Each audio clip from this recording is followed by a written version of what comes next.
O abuso ele acontece quando uma criança é exposta a um vídeo pornográfico, quando uma criança é exposta a assistir um adulto se tocando, um adulto nu. Acontece quando há um beijo, né, sem uma criança até ali os seus 14 anos, né, até os 14 anos é o que a gente fala. Sim é não, talvez é não, não é não.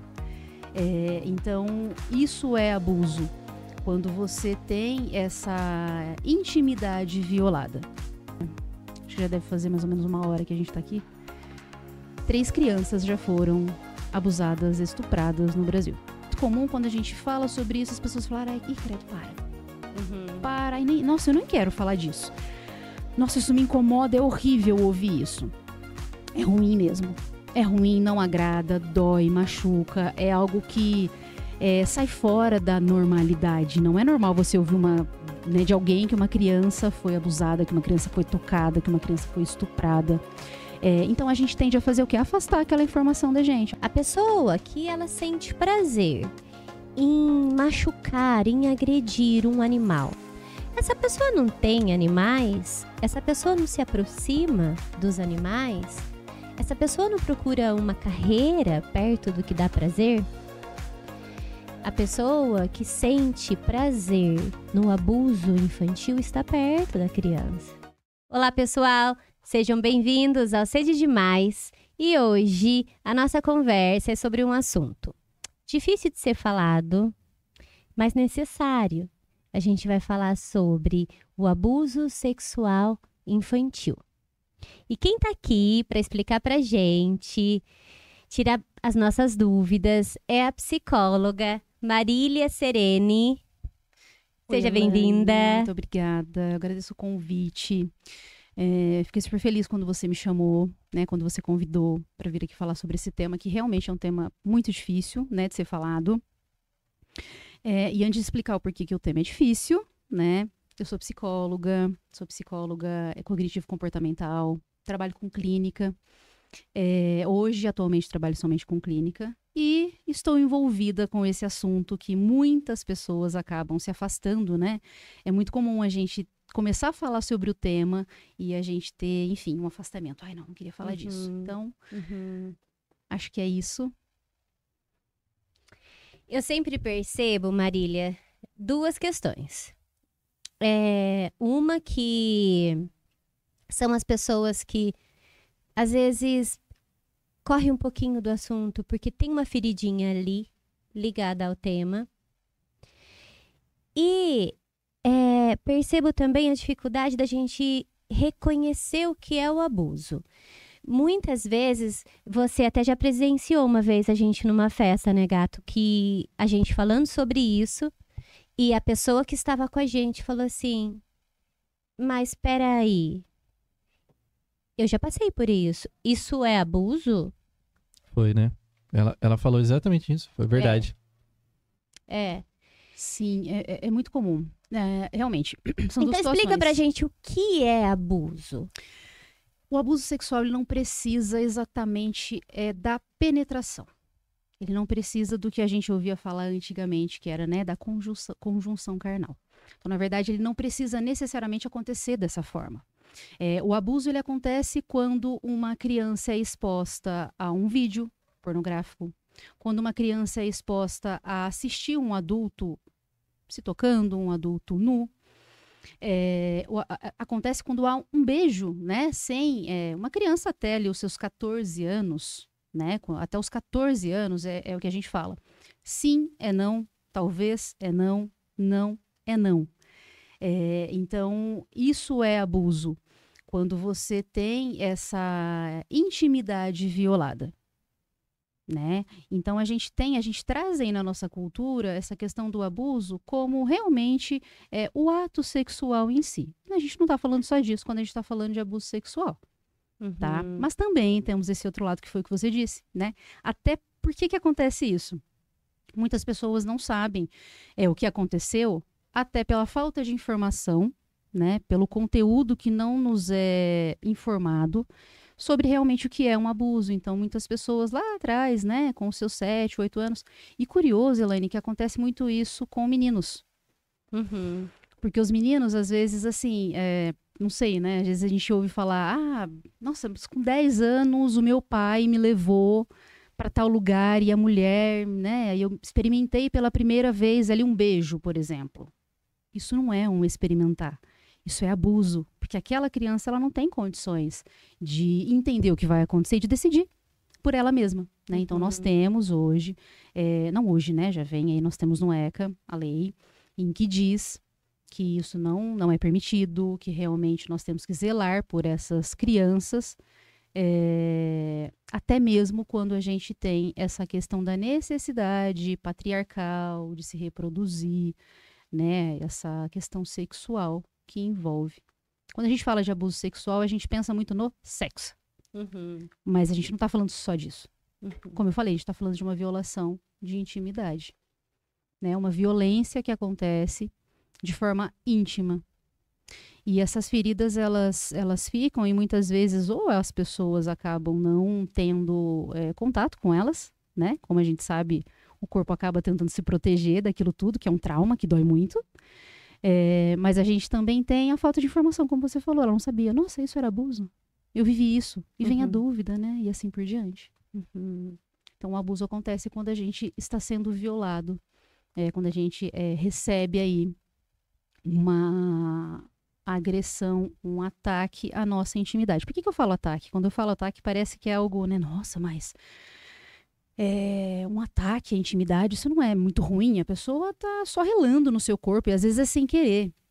Não, né? O nosso corpo, ele precisa ser visto como algo de cuidado, de respeito. Eu vou contar uma situação. Eu pedi permissão até para falar sobre isso, mas eu tenho uma paciente que a gente está junto aí há uns 8 meses e ela ainda sente a mão na cintura e é uma criança. Então, quando você fala ataque, foi existiu uma penetração? Não. Mas foi uma pessoa colocando a mão nela num lugar que ela não queria que colocasse. E demorou muito para ela falar tira. Porque como ela é uma criança, ela assustou e demorou para que chegasse um adulto no local e ele tirasse a mão da cintura dela. E até hoje a gente aparece muito isso em sessão. Eu ainda sinto a mão. A mão ainda está me incomodando. Como eu falei, é uma violação, é uma agressão. É você invadir de fato, né? Essa invasão, você sente aquilo, esse desrespeito e essa culpa, né? Até quando você fala pra mim, ela não conseguiu, até por ser uma criança, e não precisa ser criança, né? A gente tem hoje o feminicídio aí existindo, acontecendo, né? Não é o nosso tema, mas querendo ou não tá envolvido. E ele acontece muitas vezes, até mulheres enfrentam essa dificuldade de dizer que não. Até pela dúvida. O que acontece? Quando você tem uma mulher, né? Na mídia, na TV, uma reportagem que uma mulher foi violada. O que é muito comum a gente ouvir, né? Mas onde ela estava? O que ela estava fazendo? Então isso fica ali no nosso inconsciente, a gente aprendeu isso. Então o primeiro questionamento que vem é, será que eu permiti de alguma forma? Para essa criança é a mesma coisa. Essa criança, ela ainda não tem muito bem elaborado aquilo que está acontecendo, ela não entende o que está acontecendo, né? Mas ela não está acostumada também a receber pessoas colocando a mão, segurando em lugares que são lugares íntimos. O restante, na escola, brincando, né? Eles estão jogando basquete, futebol, aquilo, nesses lugares, eles estão acostumados, isso não vai fazer com que eles afastem e achem estranho. Então, é claro, sinto muito até por essa paciente, que com certeza isso é algo que Mas já é muito fantástico ela reconhecer isso como um abuso e trazer isso para a sessão. Aconteceu uma coisa que me incomodou. Porque na minha idade, eu não reconheceria, eu acredito. Porque existia um normalizar o jeito que os adultos lidavam com a menina. Não sei se com o menino também. Mas era comum, por exemplo, alguém da família cumprimentar e segurar o rosto e dar um beijo na boca. Um selinho. e sair, e não existia uma correção por parte dos pais, né? Ou essa brincadeira do namoro, né? Então, ver essa geração já notando, opa, não quero mais, porque a gente trabalhou, porque isso já aconteceu de novo e ela já conseguiu falar, não faz isso. Olha que maravilha. Não faz isso, não Olha que quero, ótimo. né? Mas já a única forma, acredito eu, que seja falando sobre isso. Não tem outro caminho, igual tem a outro gente está caminho. aqui hoje falando sobre isso. E por que é difícil falar sobre isso? Nós temos algumas vertentes, né? É difícil falar sobre isso porque nós não falamos sobre isso. Ninguém nunca sentou para falar com você sobre isso, sentou? Não. Comigo também não. Então a gente não aprendeu, né? Então se a gente for começar a retroagir os nossos pais, os nossos avós, os nossos tios, enfim, as pessoas não falam sobre isso, tá? Então a gente tem isso. A gente tem o que na minha abordagem traz como padrão de comportamento, né? Então a gente fala desse padrão que ele é repetido. Então a gente vem de anos repetindo isso. E por que a gente repete? Isso surgiu e veio de algum lugar. A gente vive numa sociedade patriarcal, em que hoje a mulher vem conseguindo cada vez mais ocupar o seu espaço. E é curioso que quando a gente fala isso, né, as pessoas falam, mas já lá vai falar sobre a mulher querendo ocupar o espaço, mas muita coisa vem dessa não possibilidade de demonstrar os incômodos que se viveu em algum momento. Isso é histórico. Por isso que a gente tem que trabalhar e trabalhar firmemente, porque é histórico, e algo que é histórico e é repetido, a gente precisa trazer, modificar, trazer um novo modelo, né? Então, é tão difícil, porque nunca se falou sobre isso, então a gente às vezes nem sabe muito como trazer, tá? O que eu acho que é algo importante a gente falar um pouquinho mais pra frente, né? Mas a gente também tem aquilo de que, às vezes, na família, a gente até sabe que acontece ou já aconteceu, mas a gente tem aquele pai, aquele avô, aquele tio que financeiramente ele acaba contribuindo de alguma forma. E a gente está falando aqui de uma família que ela tá vivendo aí num espaço de mais sofrimento, tá? Então essa mulher ela não se sente no direito porque ela não tem amparo, ela não tem uma rede de proteção, então isso pode acontecer, tá? Ela tem, mas aos olhos do que ela aprendeu da vida, ela não tem. Então ou ela aceita aquilo, tá? Porque provavelmente já aconteceu com ela. Então ela tá vendo aquilo ser repetido, tá? E é difícil falar, e como eu falei no início, né? É muito comum quando a gente fala sobre isso, as pessoas falarem, ai, credo, para. Para, e nossa, eu não quero falar disso. Nossa, isso me incomoda, é horrível ouvir isso. É ruim mesmo. É ruim, não agrada, dói, machuca, é algo que sai fora da normalidade. Não é normal você ouvir de alguém que uma criança foi abusada, que uma criança foi tocada, que uma criança foi estuprada. Então a gente tende a fazer o quê? Afastar aquela informação da gente, afastar aquilo da gente. Até porque lembra que a grama do vizinho, ela é mais verde do que a nossa, né? Então a gente olha ali do lado, a gente olha por perto e não vai acontecer perto da gente. Tá protegido. Na minha casa não vai acontecer. Então, eu não preciso falar disso, não é um problema meu. Nós temos isso, né? Assim, eu, você, o Alex, a gente está querendo falar sobre isso, a gente está trazendo, né, as pessoas que vão ouvir. Mas não é todo mundo que quer falar sobre isso, porque é uma temática que realmente mexe com as nossas emoções também. E nem sempre a gente está preparado para falar sobre o assunto, né? Isso traz muitas dificuldades. E quais são os dados estatísticos, para a gente ter uma ideia? Olha, a gente está hoje com um déficit, na verdade, desses dados, tá? Porque a gente ficou anos aí sem ser feito, tá? Esses dados. Então, a gente tem aí, por exemplo, acho que já deve fazer mais ou menos 1 hora que a gente está aqui. 3 crianças já foram abusadas, estupradas no Brasil. A gente tem, de 2018, 32 mil casos registrados. No Disque 100, a gente tem aí uma perspectiva, né, de 0 a 9 anos, uma perspectiva não, dados, né, fatos. De 0 a 9 anos, meninas, estão 79% dos casos que, em média, tá, que são registrados no Disque 100 na denúncia são de meninas durante o ano, e 23 por aí são de meninos. Só que assim, a gente está falando de notificação que acontece. tá? E aí é onde mora o grande problema, por isso a importância da informação. A gente está falando de denúncia que chega até o final. De denúncia que realmente é concretizada, né? Que ela, enfim, chega no Conselho Tutelar, chega até o Disque 100, chega até o Ministério Público, vai para a delegacia. Agora a gente tem as subnotificações que a gente acredita que é muito mais. Aí a gente extrapola. Aí a gente está falando de 3 vezes mais do que esse número que eu trouxe. 3 vezes mais. É algo assustador. Muito. Assustador. Aquilo que não é levado, então nós temos aquilo que não é denunciado, pelos motivos que eu te falei. Os motivos são os mais variados possíveis, tá? É claro que a gente não está falando de algo generalizado aqui, tá? Mas a gente tem aquilo que jamais isso vai acontecer aqui, eu até vi ali uma diferença, vi a minha filha tendo um comportamento diferente, o meu filho, mas não. Eu deixo passar por desconhecimento, por achar que não vai acontecer. Muitas vezes por aquilo que você falou no início. Eu não sabia que era abuso.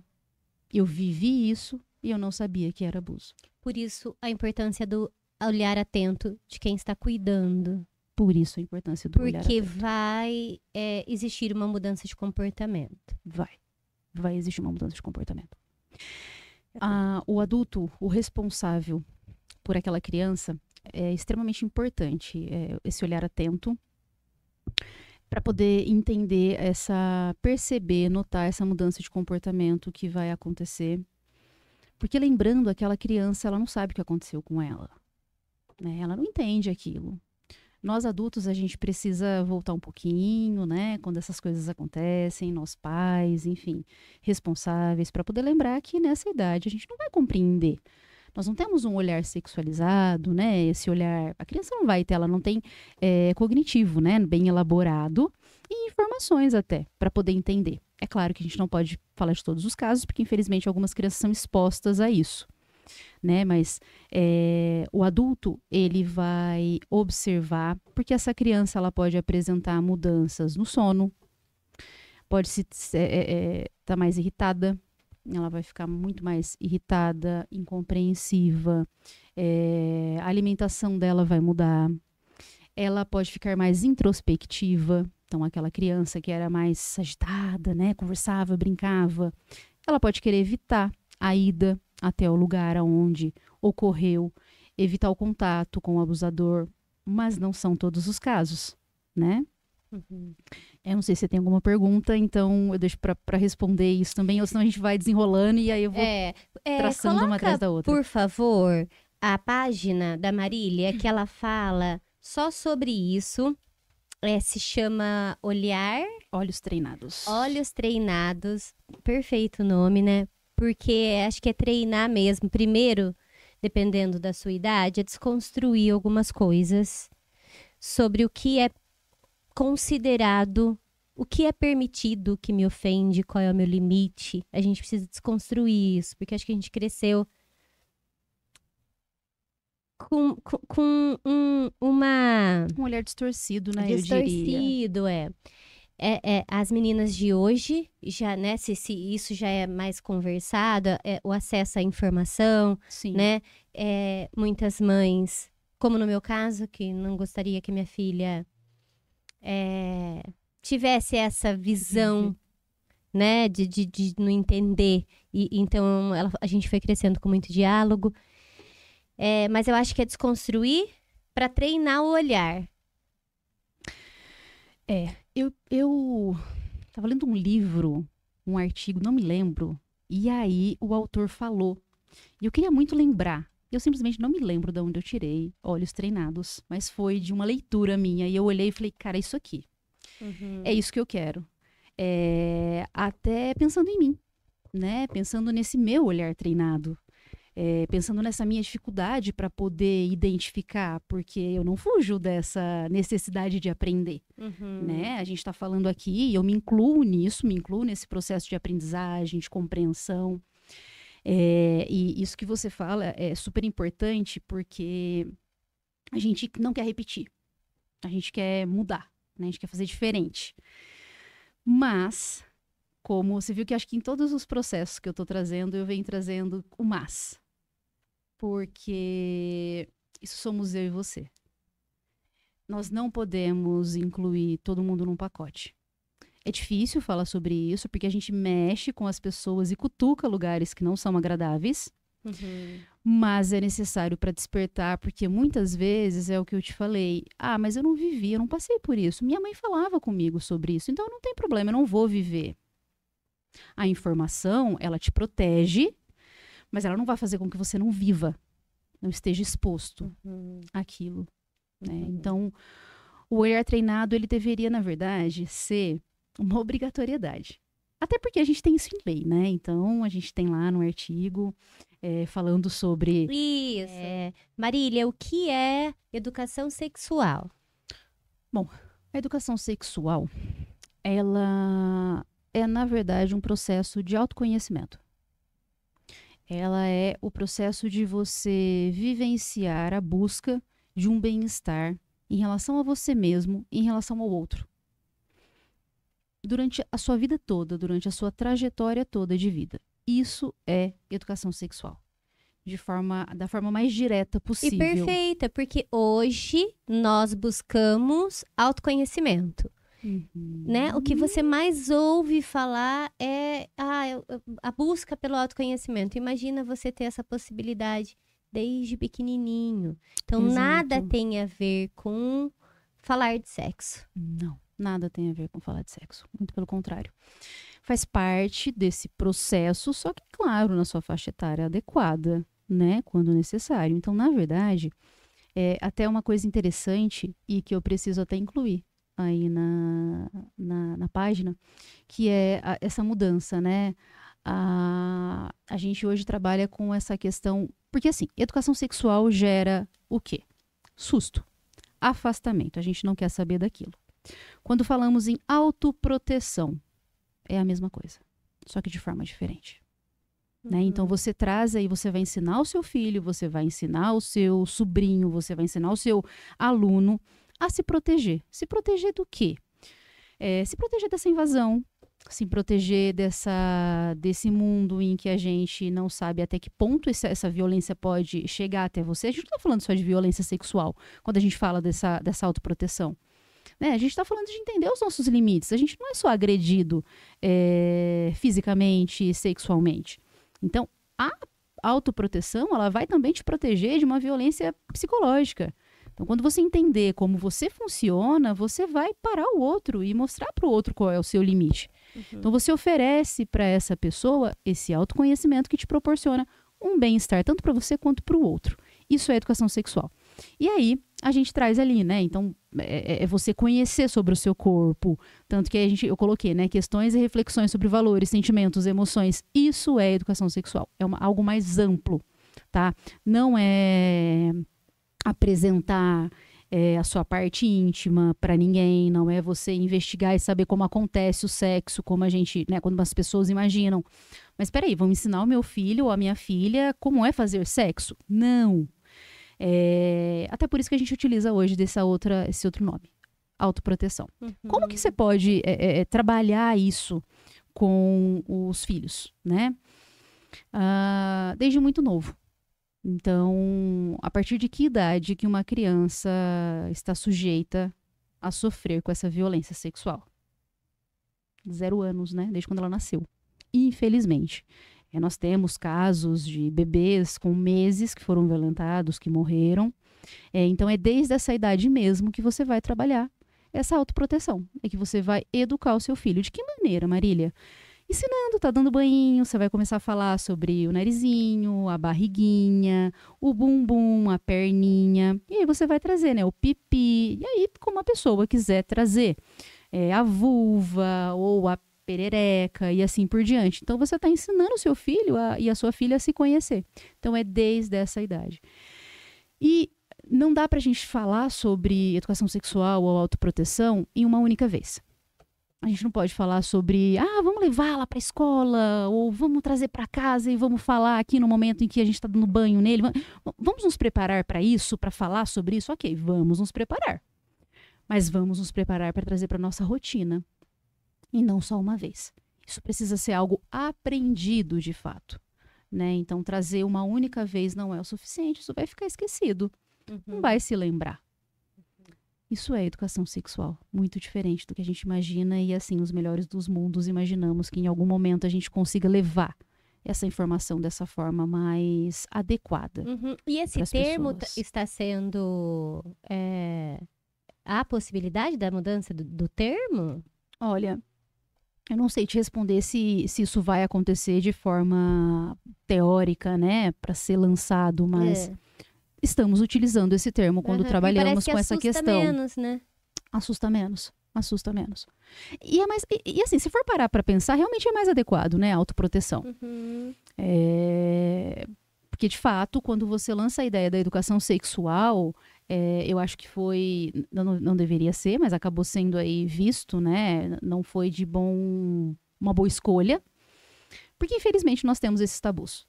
Sim. Então, quando a gente coloca uma outra leitura, né, uma outra forma de você se ouvir sobre aquilo, o seu interesse muda também. Uhum, Então, sim. temos esse facilitador, Uhum, né, para bacana. ir em busca. Deixa eu ver outro. Essa postagem eu falei, olha, quando olhamos para uma criança e não enxergamos uma criança, é porque sua infância já foi roubada. O que essa frase quer dizer? Essa criança, ela sofre uma agressão tamanha que ela perde a sua identidade. O abuso sexual, ele tem um alcance tão violento, um alcance tão dolorido e de sofrimento que não tem a ver só com o momento. Quando a gente fala de um abuso sexual, a gente não fala só daquele fato. A gente fala de uma vida. A pessoa vai carregar aquilo pro resto da vida, ela vai levar aquilo com ela pro resto da vida. É um trauma, né? Nós temos aí o trauma que você vai lembrar e vai falar, nossa, olha o que aconteceu comigo. Quando a gente fala do abuso, aquilo dói.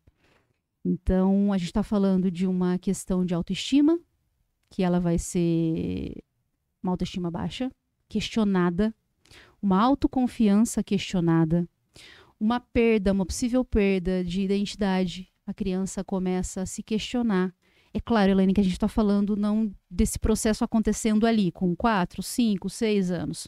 Mas a gente está falando de uma adolescente que vai nesse momento de 8, 9, 10, que já é uma pré-adolescente, um pré-adolescente, que está levando consigo toda essa leitura de mundo, toda essa leitura de como é o outro, de como o outro se posiciona, como ele acontece, e como ele se vê. Então, quando a gente olha para uma criança e a gente não enxerga, é isso, você matou aquela criança por dentro. É difícil falar isso, é difícil ouvir isso, realmente, não é fácil, mas é só assim que a gente vai conseguir dar para esse tema o valor que ele precisa, para esse assunto, o valor que ele precisa. Né? É muito tocante, né? Na verdade, essa frase eu ouvi da Ana Luísa Calisto, e quem falou foi o Betinho, e eu peguei emprestada, porque eu achei que era importante tocar o outro de alguma forma. De forma real, né? Sim. Real. Sim. E como cuidar dessa criança? Primeira coisa é acolher. Essa criança precisa de todos os cuidados, né? Ela precisa desse acolhimento inicial, dessa escuta, desse olhar atento, carinhoso, afetuoso de quem está ouvindo o que essa criança está trazendo.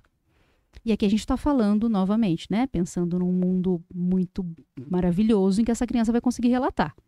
Então, quando essa criança consegue relatar, o que a gente tem é isso. A gente tem uma necessidade de se acolher, de se pegar essa criança no colo e saber que o que ela está falando é verdade. E aí nós temos os procedimentos futuros, né? De encaminhar essa criança para uma terapia. Quando se tem a informação, então você vai relatar a denúncia, seja ela no conselho tutelar, seja ela no Disque 100, no Ministério Público, na delegacia, fazendo um boletim de ocorrência. Pode mudar. E depois a gente vai ter uma sequência de procedimentos que vão ser feitos por toda essa rede de proteção. Ela vai ser, então, encaminhada até um psicólogo, para poder cuidar, caso ele não faça, né, uma terapia particular, para poder cuidar. Então, a rede de proteção vai oferecer esse psicólogo para poder ouvir, para ter essa escuta. E aí algo que é muito importante é essa escuta cuidadosa, né? Essa escuta que não revitimiza. Porque a gente tem aí, infelizmente, uma possibilidade de se revitimizar essa criança, trazendo para ela a lembrança. Mas como foi? Onde foi? Quem fez? Mas como foi mesmo? Nossa, eu ouvi falar, me conta como foi, eu preciso saber. Então, se a gente reproduz isso várias vezes, a gente tem uma criança que está sendo revitimizada porque essa lembrança dói e machuca. Esse processo, ele acontece nesse acolhimento inicialmente. É isso que essa criança precisa inicialmente, esse acolhimento. E depois é passar por esse processo todo de autocuidado referente a questões emocionais, referentes a questões físicas, porque se a gente tem um estupro de vulnerável onde houve essa questão da penetração, nós temos uma criança que ela corre o risco de ter doenças sexualmente transmissíveis, a violência pode acontecer durante esse processo, a gente não sabe quantos anos essa criança tem, a gente está falando de um abusador ou uma abusadora de quantos anos, né? E essa criança que foi abusada, quantos anos ela tem? Então, tem esse processo de ser encaminhado, de fazer, né, essa investigação e compreender, tanto para um processo judicial, né, quanto para esse processo de cuidado da saúde dessa criança. E cuidado emocional, porque atinge de uma forma, Elaine, assim, assustadora. Assustadora. A gente não tem ideia, né? A gente pode... Bom, você, enquanto psicóloga, tem ideia e presencia isso na clínica, o quanto isso afeta todas as áreas da criança. Relacionamento. A criança, ela vai trazer para esse lugar onde ela está vivendo uma desvalia, um desvalor, né? Uma sensação de desamparo. Tem uma postagem que ela coloca só sobre isso, mas pode continuar, por favor. Eu tinha separado disso, de como a criança,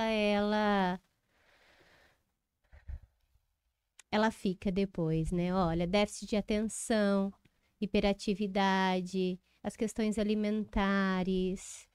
Uma ansiedade, essas sequelas, elas podem se apresentar de formas variadas. Você tem que conhecer o seu filho. Tem que participar da vida dele. Conhecendo o seu filho, a sua filha, você vai entender, né? Você vai entender o que está acontecendo. Então, um comportamento diferente, algo que não está fazendo parte daquela rotina, é o menor sinal de uma mudança. O que você vai fazer? Investigar. Investigar. Por isso a importância de você conversar com o seu filho sobre fazer esse cuidado de autoproteção. Para poder levar para ele essa informação e ele conseguir saber que ele pode vir falar com você sobre isso. Que há essa abertura, né? Não significa que isso vai acontecer. Não acontecendo, o que a gente tem, então, são alguns indicadores, como essas mudanças comportamentais, que podem levar você até um alerta. Tem alguma coisa de errado, o que está acontecendo. E o abuso sexual não pode ser desconsiderado. Ele não pode.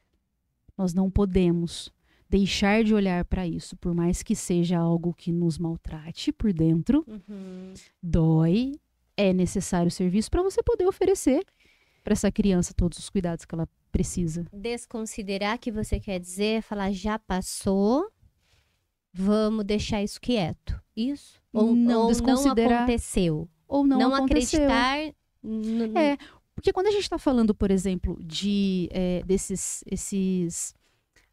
indicadores, né, esses comportamentos, essas alterações, alteração de humor que eu acabei não falando, e assim, algo que acontece, bom, na irritabilidade, né, que acontece assim, muito, né, essa alteração, sintomas depressivos também, na verdade, observar a mudança de comportamento e não levar em conta que pode ter acontecido um abuso. Eu não estou dizendo que o seu filho está apresentando uma mudança e você já vai imaginar isso. Não é isso. Mas, assim como quando você nota algo, você nota uma diferença e você levanta algumas suspeitas e algumas possibilidades, a gente não pode desconsiderar o abuso. Isso é uma falha, isso é um erro muito grande. Quem disse que é mais fácil você olhar para um filho depressivo? Quem disse que é mais fácil você olhar para um filho que tem TOD, que tem TDAH? Não é mais fácil. Né? É que tem essa... Tá tudo bem. é considerado transtorno, então meu filho vai ser aceito, mas na verdade não é o filho, não é a facilidade de o filho ser aceito, mas é como eu vou lidar. Então, Elaine, quando a gente fala também sobre esse olhar atento, a gente está falando de um olhar atento voltado para o eu. Porque quando eu vou lidar com o meu filho, eu preciso entender como eu estou me sentindo. Eu preciso notar quais são as condições que eu tenho de abordar, de conversar, porque muitas vezes eu não estou pronto para ouvir. Às vezes o meu filho está dando sinal, ou a minha filha está dando sinal. Está mostrando alguma coisa, o sinal não vai ser claro, mas está mostrando alguma coisa. Será que eu estou pronta para ver? Eu tenho que estar, de alguma maneira. Não é jogando o peso, né? Mas é necessário. Com licença, eu acho que talvez um paralelo aqui que poderia traçar, nisso que você disse, de não desconsiderar essa opção. O que a gente passou, né, no caso do Covid, né, a gente aprendeu a olhar um resfriado, né, algum sintoma e colocar essa hipótese agora, né? Sim. O exemplo, né, uma criança triste um dia, pode ser só um dia triste, né? Se passou alguma coisa ruim naquele dia dela, no coleguinha, sei lá. Mas esse comportamento se repetindo, né? Exato. Por vários dias, aí a atenção tem que ir aumentando, né? Com certeza, com e sempre certeza, colocar realmente. todas as opções. Né? Exato. E a questão do Covid foi algo que foi super novo, né? A gente não estava preparado para isso e nós aprendemos. Né? Então, bem colocado. Realmente é mais ou menos isso. Aproveitando o gancho do Covid, como que ficaram essas denúncias durante esse período? Diminuiu por conta da criança não estar saindo de casa? Diminuiu, mas não por esse motivo. Né? As denúncias elas tiveram uma queda, mas a queda ela aconteceu não porque os abusadores estavam lá fora e então os abusos deixaram de existir. Na verdade, elas diminuíram sim, e foi até uma preocupação muito grande, né, que se existiu nesse período, porque as crianças estavam dentro, muitas vezes ao lado dos seus abusadores. Outro gancho que puxamos para a dificuldade de se olhar e se falar sobre esse tema. Porque muitas vezes, Elaine, a gente não quer falar porque a gente conhece quem é o abusador. Então, durante a pandemia, a gente teve uma queda, porque 70% dos casos de abuso sexual infantil, né, de crianças e adolescentes, acontecem dentro de casa. Acontecem nesse ambiente, nessa relação intrafamiliar. Então, essa criança... Vamos lá. Uma criança que ela sente que está acontecendo alguma coisa de estranho com ela. Não sabe o que é. Não sabe dizer o que é, não sabe explicar. Mas está estranho. Ela não vai pegar o celular e vai ligar para dizer que, olha, está acontecendo alguma coisa estranha comigo, eu não sei o que é. Ela não vai fazer isso mesmo porque se você não faz a educação sexual, se você não leva para ela essa autoproteção, essas informações, ela não sabe o que é isso. Então, ela precisa ter esse caminho, esse trajeto, essa estrada, ela precisa ter sido formada. E essa escada, essa ponte que você vai ter com seu filho é levando para ele essas informações. Então, durante a pandemia, muitas crianças que viviam ou já tiveram vivido, né, já tinham vivido esse abuso, continuaram vivendo de forma mais repetida, ou iniciaram ali porque os seus cuidadores, tios, avós, primos, primas, né? Porque a gente não pode aqui trazer um único gênero, porque acontece dos dois lados. Estavam ali ou cuidando, porque a gente tem também pai e mãe que precisa sair de casa, né? Os familiares que precisam sair de casa para trabalhar e deixaram com uma prima, um primo, um tio, uma tia que precisava para poder cuidar, que estava ali, né? Pronto para poder fazer aquilo. E começaram a acontecer esses abusos, essas violências. Então, durante a pandemia, nós tivemos um aumento, né, mas que não foi notificado. Infelizmente, não foi notificado. Porque isso deixa de trazer também para a gente essa valorização desse sistema de proteção que tem que acontecer. Né? Mas aumentou muito. Marília, eu já ouvi muito, em muitos lugares, assim, é criança, né? Quando ela crescer, ela aprende. Ou assim, a criança mente. Isso deve ser uma fala que atrapalha acreditar, né, naquela vozinha ali que está comunicando. A gente não está nem falando dos sinais, mas Sim. quando acontece a linguagem, né? Assim, Sim. mamãe, o titio colocou a mão no meu bumbum. Uma frase assim, né? Tem muito isso, né? Não acreditar na criança. Como que é? Tem bastante, porém, nós temos, assim, é baixo demais o índice. Pode acontecer, é claro, tá? De uma criança levantar algo ali, é uma mentira. Pode acontecer, pode, mas é mínimo. É mínimo, a gente tá falando de menos de 2% dos casos. A maioria dos casos realmente aconteceu. Realmente aconteceram, está acontecendo e pode continuar quando você acaba invalidando. E essa invalidação, Elaine, é muito perigosa para essa criança, porque normaliza aquela situação. Ela entende, na verdade, que tá tudo bem, não tem problema que o tio veio e colocou, que a tia veio e colocou, não tem problema, eu posso deixar, porque o meu pai, ou a minha mãe, ou enfim, o responsável autorizou. Autorizou de forma indireta, né? Porque quando eu falei, ele não me ouviu. Então isso acontece, mas é mínimo, Elaine, mínimo. Às vezes em que essa criança mente. Até porque, vamos parar para pensar, né? Se ela não entende que não pode, por que ela vai virar e vai falar, olha, ele colocou, pra quê? A troco de quê? Que essa criança, ele tá querendo culpar. Gente, vamos lembrar, essa criança, quantos anos ela tem? Né? Pra quê que ela vai causar isso? E aí eu posso puxar um gancho até pra denúncia? Claro. Porque tem essa questão, né? Mas eu não sei se está acontecendo. O que eu faço? Eu não sei. Você vai denunciar. Você não sabe, você tem que denunciar. A dúvida, ao menor desfecho ali, né? Uma característica que você observou, você vai denunciar. Você não precisa se apresentar, você não precisa dizer quem você é, não vai ficar registrado isso na sua denúncia. Como que é, Marília? Como que é? Então, se isso, né, se eu estou passando por isso, quais são os caminhos?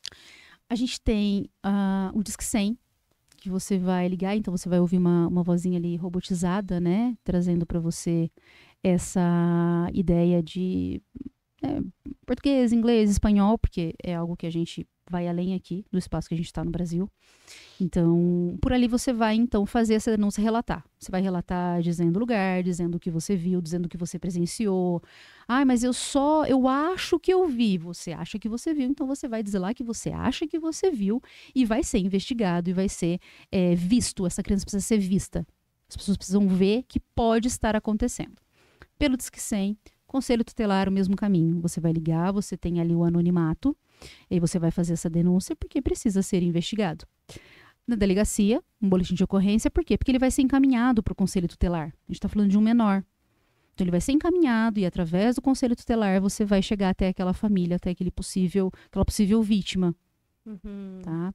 Então é assim que funciona. Nós temos, vai até o Ministério Público, são esses os caminhos que você pode utilizar para fazer a denúncia. Não precisa, eu preciso de prova, não precisa de prova.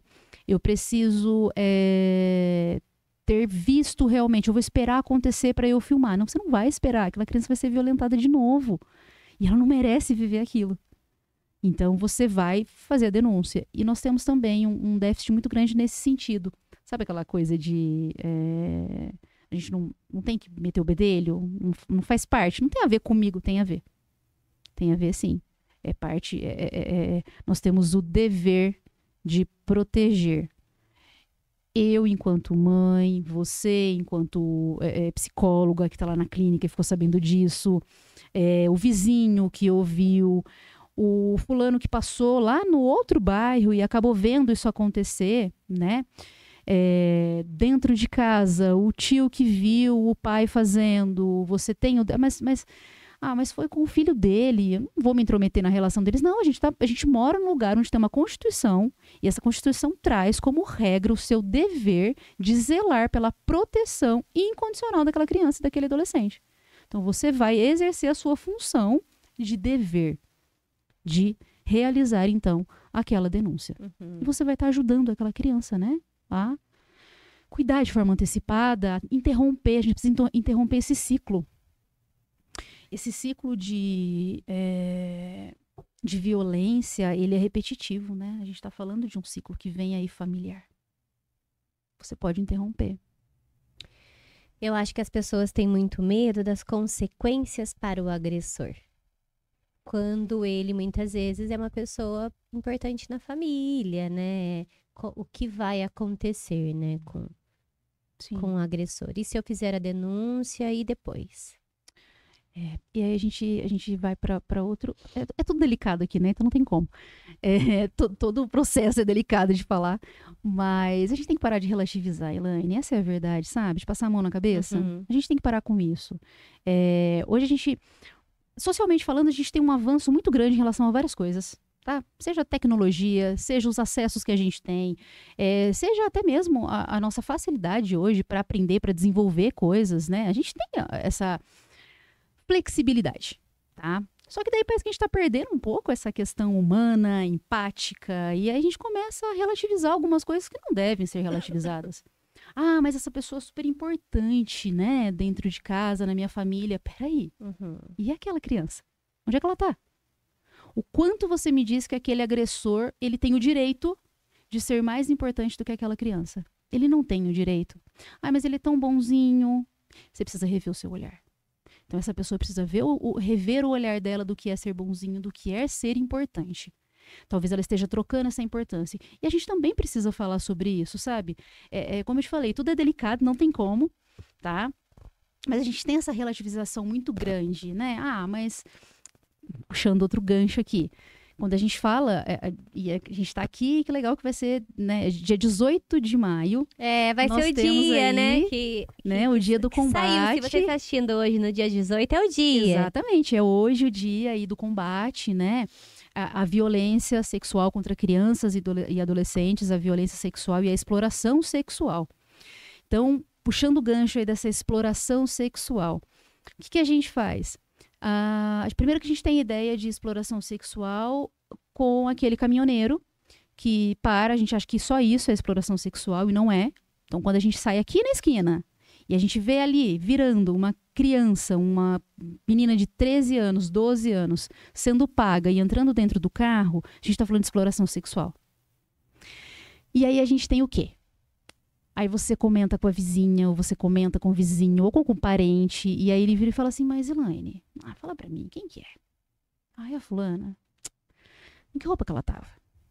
Uhum. Mas também, você já viu, ela não tem dinheiro. Não. Você precisa oferecer pra essa criança essa garantia, tá? Tem que começar de algum lugar. É claro que eu não vou ser hipócrita e entender aqui que a gente tem um déficit em relação a um monte de coisas, de cuidados.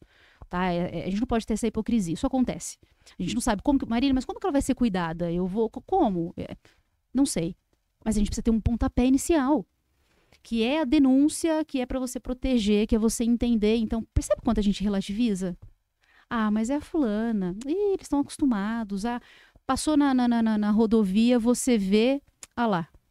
Uhum. Olha lá aquela menina, olha o que ela tá fazendo.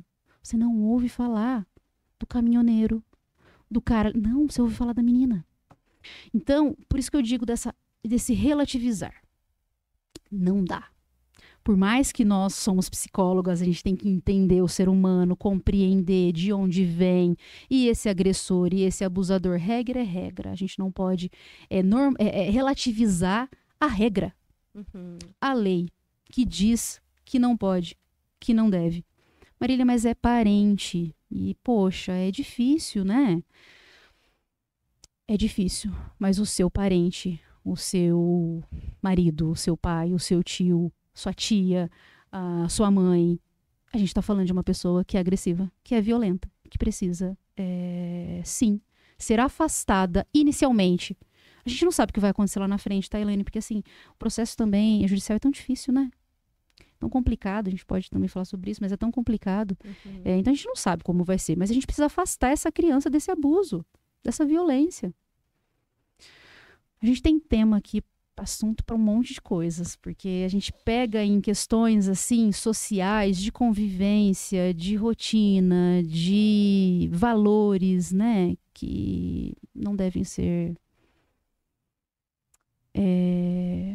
sei lá, apagados, né? A gente não pode deixar de ver. E se a gente faz isso, né? Sabe aquela coisinha assim, ó? Uhum. Será? Porque não sabe como lidar, né? Fica com medo. Mas eu acho que Ao sentir medo, ao sentir dúvida, é procurar ajuda. Ajuda. E não passar por aquilo como se nada tivesse acontecido. Mesmo que fizeram isso com você. Sim. E é difícil, né? Quando você procura, quando fizeram isso com você. Muito, muito, né? Mas Muito é difícil. a proteção, né? A minha história eu não consigo mudar. Mas eu consigo mudar a história da minha filha, do meu filho, do meu sobrinho, do meu aluno. Quanto que a escola é importante. Quanto a escola é íntima de uma criança. E a escola, ela é um espaço de primeira escuta, né?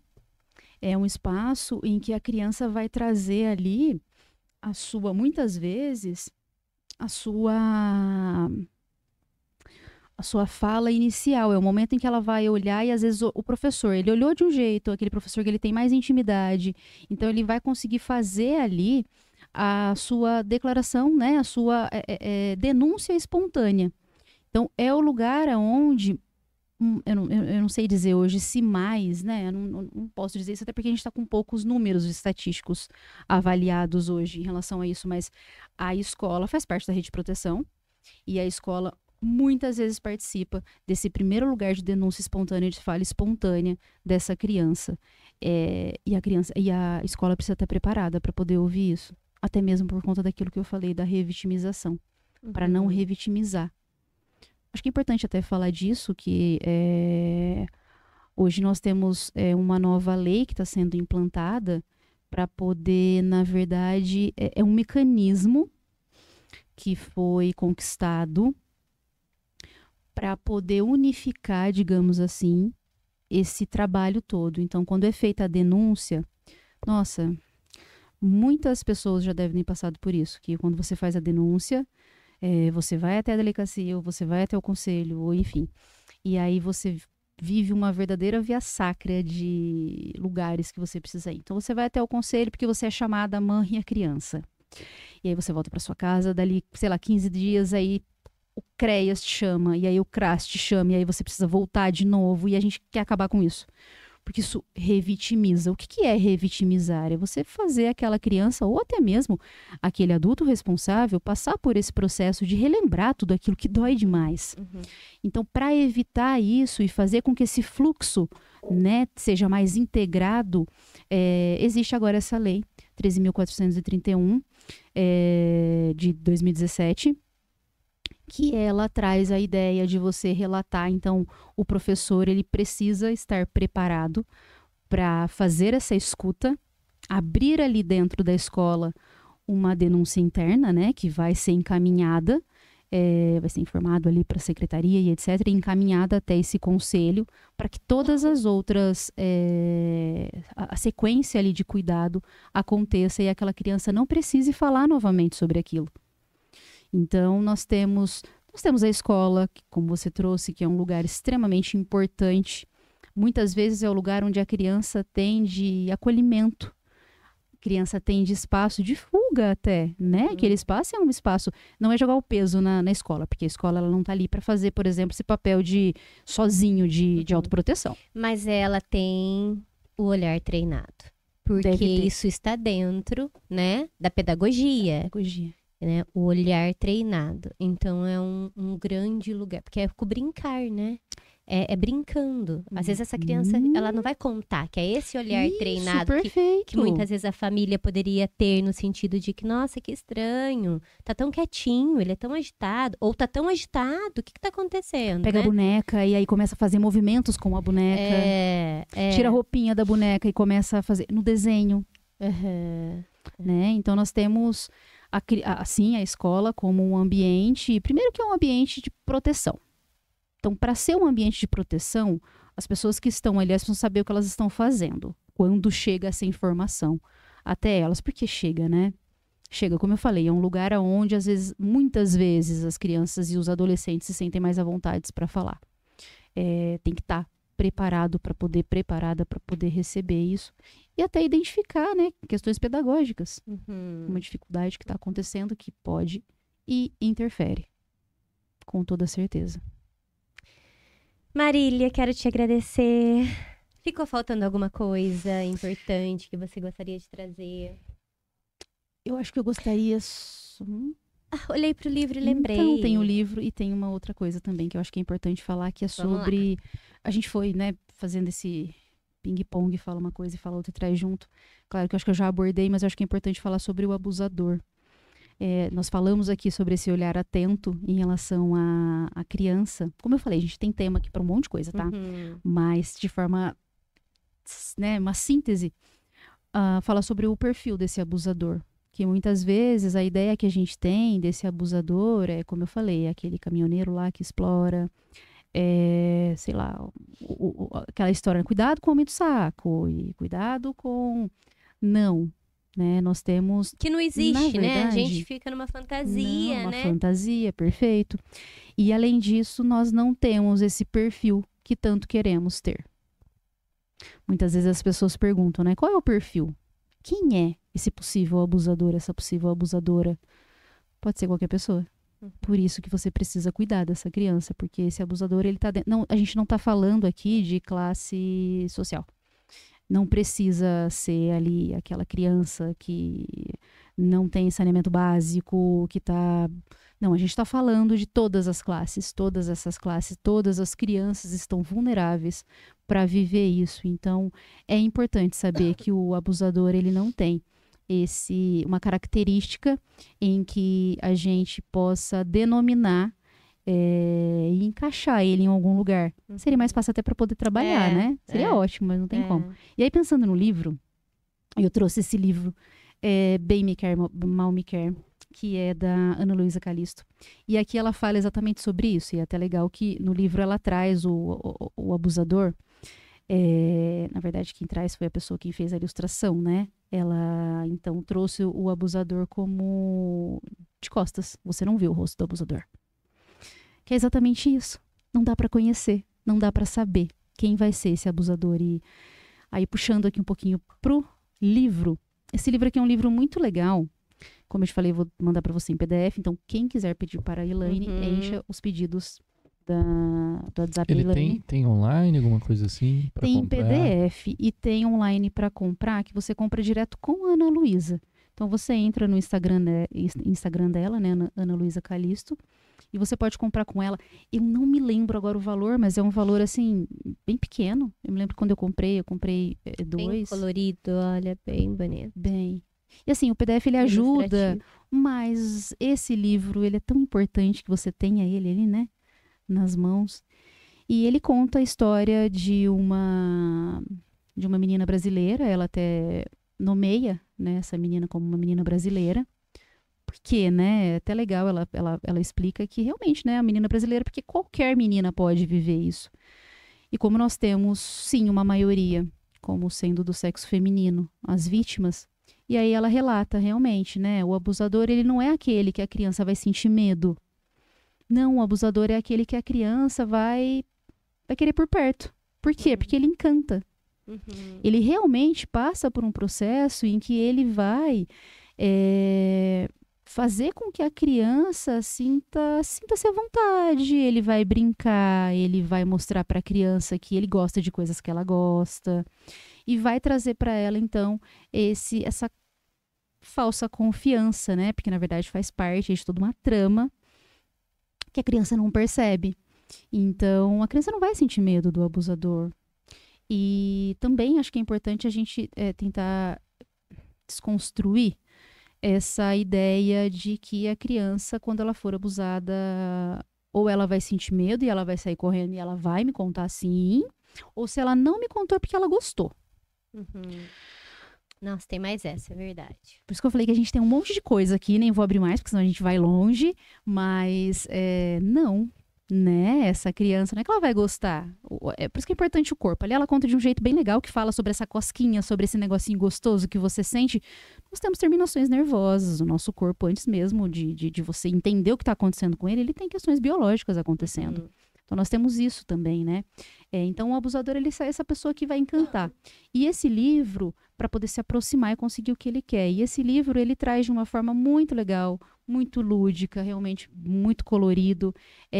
E até ali ela fala, eu acho que, né, de criança para criança. Vamos falar sobre abuso sexual infantil. Então é ela, né, essa menina brasileira que está contando essa história. Bem me quer, mal me quer. Ela fala sobre o carinho, né, o carinho... que ele pode vir o carinho bom, né, e o carinho mau. Ela aborda de outra forma até no livro, que é aquele que vem para acolher, e tem aquele carinho que não é o carinho de verdade, né, o carinho de verdade e o carinho de mentira. Aborda de um jeito muito bacana. Então quem puder entrar em contato, ela é uma pessoa que trabalha com esse tema maravilhoso. A gente até vai agora levar ela para Aguaí para poder falar sobre a temática, levar para os alunos mesmo. Não vai ser aberto, vai ser realmente para os alunos, por conta da importância que tem levar isso para criança, então de criança para criança, né, com toda essa faixa etária. E até ali ela trabalha também com essa questão da faixa etária, mostrando o corpinho. É bem legal. Quem puder, aproveite ele em PDF ou ele impresso. Aí a gente muito bacana. passa para quem quiser. Sim, vamos deixar todos os links na descrição do vídeo aqui no canal do YouTube, tanto do livro quanto das suas redes, né, onde você divulga todo esse seu trabalho. Sim. Também os números dos órgãos que você passou, né, sites também para denúncia. E aí quem quiser, quem tiver interesse, né, acho que todo mundo com certeza deve, né, se interessar, se inteirar sobre o assunto, né, para ajudar, mesmo quem não tem filhos, nem tem familiares, tem amigos com filhos, né, e pode, com um olhar treinado, poder ajudar o próximo, né? Com certeza, participar. Nós estamos em ambientes coletivos o tempo todo. Sim, né? Exato. Em algum momento a gente vai presenciar isso. E fazendo até uma instigação, né? Provocando, né? Uma provocativa. Parar para lembrar, quando foi que você não viu isso? Quando foi? Se você for parar para pensar, quem tá ouvindo, quando? Fala para mim que você nunca presenciou ou ouviu alguém te contar que vivenciou um momento que, se não relatou como abuso, relatou como desconforto, relatou como invasão, relatou como medo, né? Quando isso não aconteceu? E a gente não pode normalizar e nem relativizar isso, por mais que a gente tenha dificuldade para poder denunciar. Vamos buscar. Hoje em dia a gente tem meios, caminhos para poder fazer isso, né? Sim. Eu agradeço muito a oportunidade, eu fiquei muito feliz quando você me convidou mesmo, porque é um tema muito difícil da gente conseguir levar. Se a gente, de qualquer jeito, se a gente pintar, se a gente fizer um filme, de qualquer jeito as pessoas têm muita dificuldade para poder aceitar. Então eu fiquei muito feliz pelo espaço, pelo cuidado quando você olhou para a página e falou, poxa, que legal, vamos trazer para cá, né? Sem ao menos, sem mais. Só é um tema importante, vamos trazer. Então eu agradeço muito pelo cuidado e pelo espaço de poder trazer esse tema para cá, trazer um pouquinho de informação, e estou à disposição para, enfim, você vê que a gente tem um monte de coisa para falar e é super importante. A gente que agradece, Marília, que bom que tem pessoas aí como você tirando o seu tempo, né, e investigativo de carreira mesmo, para poder estar do lado. Imagina, você escolheu uma carreira pesada nesse sentido, né? Eu vou sentar e eu vou entrar dentro dessa ferida, dentro dessa família que tá sofrendo, mas é extremamente necessário. Eu imagino quanto difícil deve ser, mas que bom que tem gente cuidando disso pra gente, pra todos nós. Sim, né? Esperamos que um dia a gente consiga ampliar isso, né? A cada leitura a gente não acostuma, não. E diminuir a estatística. E é cuidando do nosso olhar. É aprendendo o que os meus olhos não sabem ver.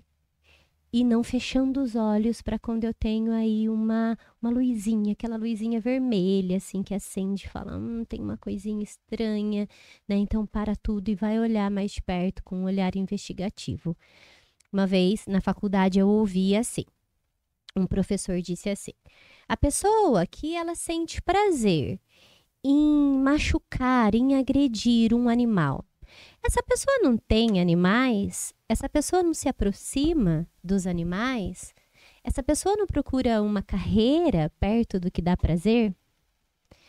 A pessoa que sente prazer no abuso infantil está perto da criança. Não é você levar para um lugar de risco. É ela se tornar o ser de risco e se aproximar da sua criança.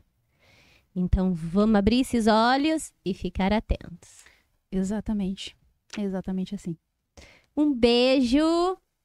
Não esqueça de curtir o vídeo e se inscrever na página. É muito importante para que a gente continue trazendo pessoas importantes com assuntos importantes para o nosso canal. Um grande beijo e até a próxima.